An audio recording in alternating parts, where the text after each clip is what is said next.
A post-divorce midlife crisis. Is it always a bad thing? Let's talk about it. Hello, everyone. We have a new Dear DSO entry on the website, and you can submit your own story or question at deardso.com. Fill out the form, and if it's a good one, I will create a video out of it for the whole world to see, or for the podcast listeners to listen to on the Dad Starting Over podcast, available on Spotify, Apple Podcasts, or wherever you may listen to your podcast. If you're watching this on YouTube, do me a favor. Click on subscribe, click on like, share this, leave a comment. Everything helps me out a great deal. I really appreciate it. Now, on to today's submission. This one comes from John, and the subject line is post-separation midlife crisis. He says, separated from my ex for a few weeks now. So this is still relatively new. He says, it was my decision, but it still hurts like hell. Thankfully, there are no children involved. I've always taken the safe path in life, he says. Corporate accountant, homebody, people pleaser, etc.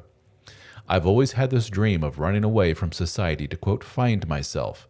Parentheses and examples, selling everything to buy a van and travel around the country. And now, ever since the separation, this has turned from a dream into a need. I literally cannot stop thinking about it. Curious what your thoughts are. Well, John, good one. This is like an old Hollywood trope for a reason. There are countless movies out there about the guy who's just had enough with his substandard, boring, marriage, and his boss who treats him like crap, and his kids who don't seem to like him at all, and he's just like, he gives the middle finger to all of them and does his own thing. I'm trying to think of the Kevin Spacey movie, American Beauty, talks about this, and just countless movies about this for a reason. It's a very, very common thing. And this isn't necessarily a gendered thing. I call it the family machine. And it's something that a lot of us really get lost in. The family machine takes, putting a lot of money into it and a lot of time into it and a lot of energy. And when you pump so much time and energy and emotion and everything else into this machine, you have very little time for other things, such as your interests, your passion, your craft, your whatever it may be. And you, quote, lose yourself. And there is probably not a man alive who hasn't dreamt of exactly what you're talking about. Get in a van or whatever it may be and just get the hell away and do your own thing for you for once. But a lot of us, we have this fantasy and it comes in our mind and quickly leaves. Why? I can't, dude. I got a family. I got the kids. I got all this other stuff. And you just sit and you smile and you think about what that would be like. And you say, well, maybe after retirement, maybe after the kids are out of the house or something, the wife and I can pursue something like that as a couple. But as far as me and my independent bachelor life, and that's just got to remain a fantasy. It is what it is. But you, my friend, hello, wife, bye-bye. Oh, you must have the kids to... No kids. Dude, get the damn van and go on an adventure. Discover yourself. Find yourself. Discover the country. There's so much... this United States, I assume you're in the U.S., huge. There's people don't realize just what a gigantic country this is and how many different climates and different people and all the cultures and just the wonderful people you can meet and things you can learn. And don't stop there. Get plane tickets and go all over the world. People like myself who have traveled quite a bit will tell you there's so much more out there, dude. But people hear me say that will say like Ralph is demonizing family and kids and everything else. No, dude.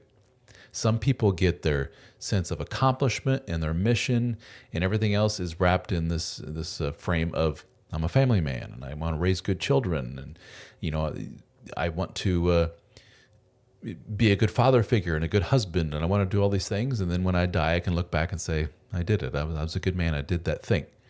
Well, others say that sounds very stifling to them. It sounds very limiting. Well, that's noble and great. That's not all there is to life.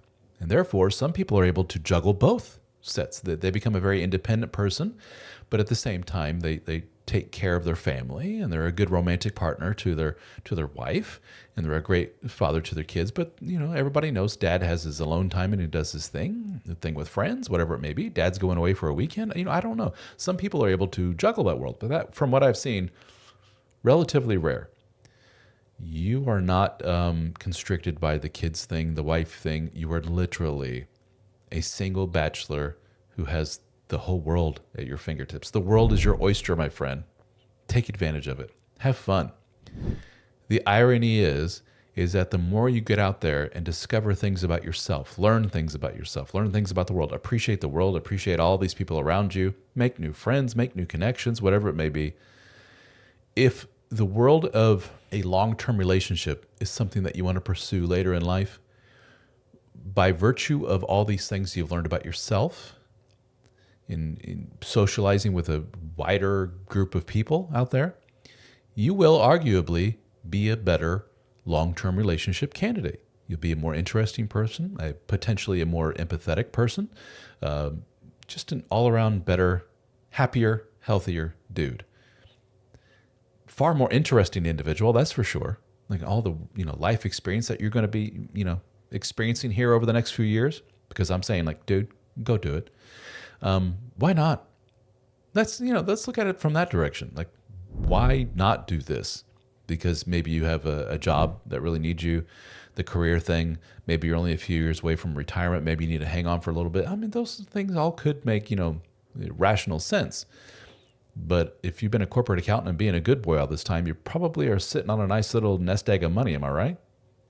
Have fun with it, dude. You ain't going to live forever. All right? So you have my stamp of approval. Get out there. My only requirement is that you report back and tell us about your adventures as you go through this. In fact, why don't you join the Brotherhood group and we can all live vicariously through you. There's a good plug, huh? The Brotherhood. Learn more at helpformen.com/join, or go to helpformen.com and go to Brotherhood in the menu. Navigate to Brotherhood in the menu there, and learn all about a private support community we have for men only.